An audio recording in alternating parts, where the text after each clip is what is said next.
কালী পুজোয় আজও বুক চিরে রক্ত দেন ভক্তরা। 20 ভরি সোনা ও 50 ভরির উপর অলঙ্কারে ভূষিত হন পান্ডুয়ার মণ্ডলাইয়ের পথের মা। রবিবার দীপান্বিতা অমাবস্যায় পান্ডুয়ার মণ্ডলাইয়ের পথের মায়ের কালী পুজো হয়। আনুমানিক 800 বছর আগে পুজো শুরু হয়েছিল বলে মনে হলেও সঠিকভাবে দেবীর প্রতিষ্ঠা কবে হয় তা এলাকার কেউই জানে না। জানা যায় পান্ডুয়ার মণ্ডলাই একদা ছিল জনশূন্য এলাকা। মণ্ডলাইয়ের ওপর দিয়ে বয়ে যেত কঙ্গ নামে নদী। সেই নদীর তীরেই ছিল শ্মশান। কথিত আছে সেই শ্মশান ছিল তন্ত্র সাধকদের পীঠস্থান। সেখানেই এক তন্ত্র সাধকের হাত ধরে এই কালী পুজোর শুরু বলে লোকশ্রুতি রয়েছে।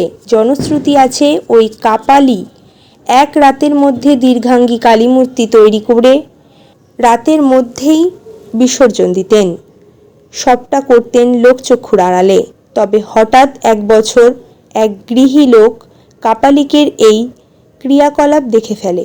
এরপর তার হাতেই পুজোর সমস্ত কিছু সমর্পণ করে নিজে অন্তর্হিত হয়ে যান কাপালিক। সেই সময় থেকেই তিনি পুজো করেন। কালক্রমে সেই মূর্তি শ্মশান থেকে রাস্তার ধারে প্রতিষ্ঠা করা হয়।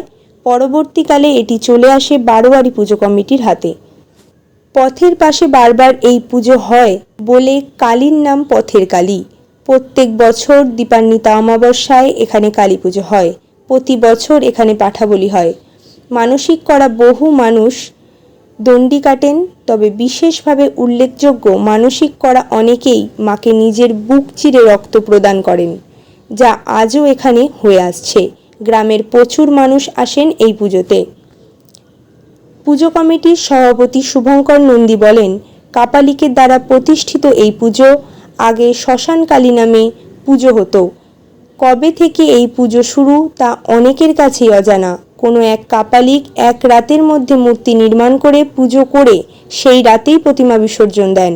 সেই দৃশ্য দেখে ফেলেন এলাকার এক ব্রাহ্মণ। এরপর ওনার হাতেই এই পুজোর দায়িত্ব তুলে দিয়ে কাপালিক চলে যান। সেই থেকেই গ্রামবাসীরা এই পুজো করে আসছে। এখানে মাকে 20 ভরি সোনা ও 50 ভরি রূপোর অলঙ্কারে সাজানো হয়। তবে এখানে ছাগ ও ছাঁচি কুমড়োর বলির প্রথা রয়েছে। বিসর্জনের দিন মাকে গাড়িতে করে স্থানীয় একটি পুকুরে বিসর্জন করা হয়। এটা শ্রী পথের কালী মাতা পুজো। এটা অ্যাকচুয়ালি বহু প্রাচীন যুগ থেকে এটা হয়ে আসছে। কাপালিক দ্বারা প্রতিষ্ঠিত মণ্ডলাই শ্রী পথের কালী। এটা অ্যাকচুয়ালি নদী ছিল, নদীর তীরবর্তী কঙ্ক নদী নামে পরিচিত ছিল। সেই কঙ্ক নদীর আঙ্গনে শ্মশানের গায়ে এই পুজোটি হতো। বহু একজন কাপালিক ভদ্রলোক তিনি পুজো করতেন। বর্তমানে এখন আমরা বারোয়ারি থেকে পুজো করা হয়।